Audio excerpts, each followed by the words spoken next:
Kevin Harvick went above and beyond for Stewart-Haas Racing, including winning the championship. He understands how difficult it is for teams to reach that level in the NASCAR Cup Series. But things have recently been tough for the Stewart-Haas Racing team, and with the upcoming downscaling to a sole NASCAR team under the name of Haas, the former SHR champion, had some harsh words and advice for the team if it wants to return to successful times. Now see, the Haas factory team will essentially relaunch. After all of the years as SHR, establishing teams, crew members, and shop personnel, and transforming the organization into a championship caliber one. After all this, Haas will field a single Cup Series team in 2025.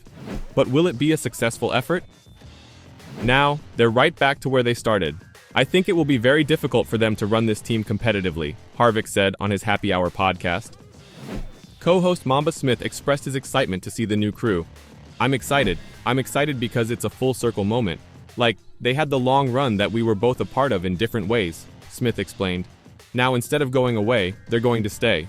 I'm excited because it saves a lot of jobs. A lot of people that just don't need to be out trying to find it. There's a large group of people that will be able to be retained by Haas. Kevin Harvick fired back. He does not want to make it appear that this will be simple.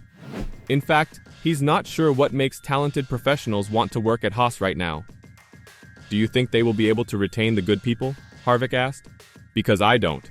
I don't think without a marquee name like Tony Stewart, or Danica Patrick, or Ryan Newman, or myself, whoever that is, I don't see any route to retaining any of the good people. But this is exactly how Haas Racing, when it started, this is the same way that it functioned when it started. Why would they be able to keep the good people now? Even keeping someone like crew leader Rodney Childers seems unlikely. Bigger teams will steal the top players. So Haas will have to hope they uncover gems in the rough, or strike gold with a few loyal employees. I don't see that there's any way that a Rodney Childers or somebody stays. I think here's too many unknowns, said Harvick. We've already gone through a whole process where they told everybody they were leaving the sport, and now we're like, just kidding. Here we come, we're back. We're gonna run a full-time cup team and we're going to rename the team. So, either there was a disagreement with everything that happened or Tony just wanted out, but I have a hard time believing that they're going to be able to keep the key people around in order to be as competitive as they need to be to run up front. Cole Custer is the most likely choice for the Haas factory ride. For what it's worth, Kevin Harvick feels he's the best driver for the job. In the most recent episode of Kevin Harvick's Happy Hour, Harvick stated that Cole Custer should be picked to drive the charter car. Cole Custer gets drugged in the middle of all this stuff, Harvick said. It's his dad, Joe Custer, running the team, and Cole does a heel of a job. Cole does a great job.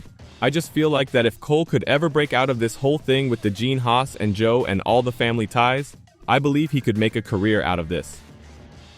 I think that there's just so many things, so much baggage that goes with the situation right now. Let's just say this, if it's going to be a one-car team, it better be Cole Custer driving it. If it's not Cole Custer driving, I would assume it's going to be a Haas automation car based upon the release. It better be Cole Custer driving it. He's the most experienced driver that you can go get. He's within all the things that are entangled into the Haas and Joe Custer situation. Cole has been able to deal with it and succeed and do the things that he needs. Harvick went on to remark that it would frustrate him if Haas factory team did not choose Cole Custer as their driver. The former NASCAR driver and current Fox Sports NASCAR commentator also stated that the organization should provide Custer with a boatload of money so that he and the team can prosper. You're going to have to overpay the people to create the foundation you need to reestablish it, he stated. Got to have the people, and the only way you get the people is to pay them. Pay the people. Custer has driven in the Xfinity Series for Stewart-Haas Racing for the past 2 seasons. He won the series title last year and now leads the Xfinity Series standings. Last weekend, Custer discussed the possibility of driving the Cup car for HFT. Yeah, I'd love to, Custer replied during the USA broadcast. That's what my career has been, I guess, is it's always tied to that relationship.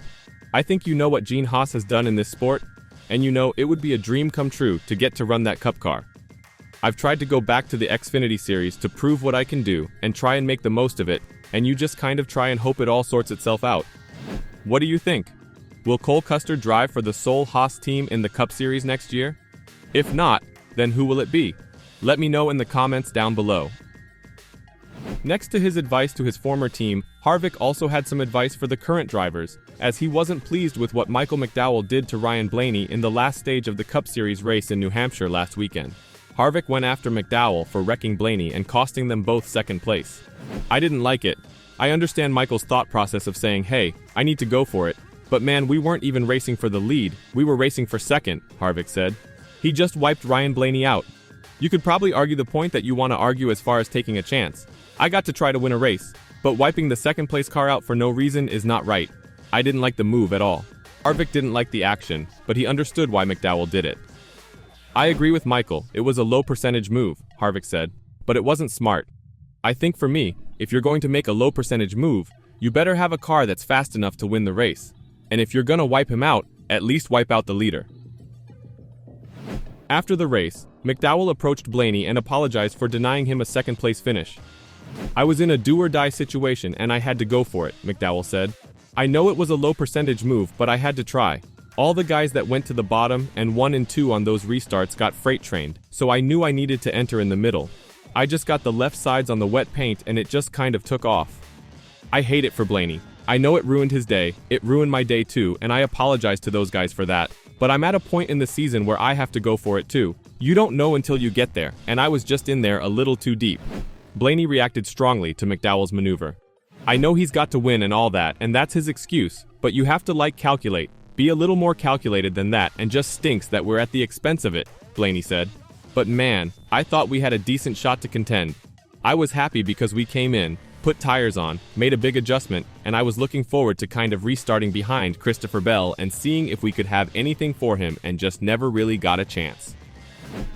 Kevin Harvick also took some time to describe Busch's season thus far as a disastrous mess. I don't even like talking about it anymore, but we have to, he remarked. It's one of those scenarios where it just keeps getting worse. They ran at what I consider one of his best racetracks. They ran in the 30s in the dry and then crashed under caution. He wound up crashing, I think twice before the rain came, if I'm not mistaken. It's easier to be in Christopher Bell's scenario because of the fact they had speed. He went through 6 or 8 weeks there where they were just having miserable finishes, but they all knew they had speed in the car. The problem with Kyle Busch's scenario at this particular point is they don't have any speed in that car for the most part. They've had a couple places where they've been okay, but they don't have that speed. Like the 20 has to keep the morale where it needs to be to recover from all these instances where they're having all these things go wrong. Right now, if it's going to go wrong, it's going to go wrong for Kyle Busch because it is a disastrous mess, unfortunately, for everybody on that 8 team.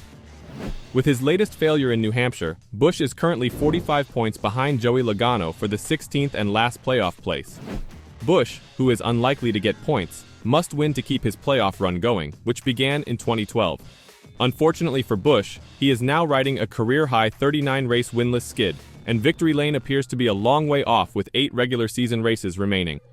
What are your thoughts on Harvick's comments? Is he right in some cases? Let me know in the comments down below.